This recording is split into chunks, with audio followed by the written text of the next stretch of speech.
चला राम राम मंडळी. लय दिवसात आपला व्लॉग होणार ना भाऊ, कारण बोलतो आपल्याकडे अतिवृष्टी होईल आजी त्यामुळे ना भाऊ डायरेक्ट मत मग वावरातून आपण कांदाच मधलं पाणी काढाली भाऊ. यार एवढं पाणी घे ना एपा कसे सगळं बरी भुरी दिलं भाऊ पाणी. मग काय भाऊ चला भाऊ मत मग आपली काय काम होतं त्यानंतर डायरेक्ट आपण मग ना पाला वाहन होता भाऊ. मग काय मोबाईल वगैरे मस्त ठीक जा डायरेक्ट भेटूत ना भाऊ आपण गिरागीस भेटावर काय भाऊ कागद उघड्यावर लगेच पाणी चालू घ्या मग धार तिने आली चला भाऊ पट पट पट पट पट.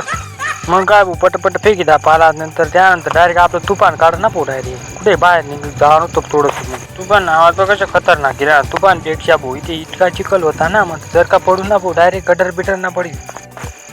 मग हळूहळू बनवू चांगला रस्तावर मग काय नाही बनवून भाऊ. घर आल्यावर काय भाऊ निंबू लागले आणतात निंबू तोडी घेतात ना भाऊ पिवळा पिवळा. त्यानंतर पाहू वातावरण कसे उभी राहीन असे वाटत नाही ढग कपडी तीन वाटी एवढी संध्याकाळ होईन आपलं काय काम चालू होतं ना भाऊ डायरेक्ट शेण टाका ना म्हणजे सावलीवर काहीच राहिलं होतं भाऊ.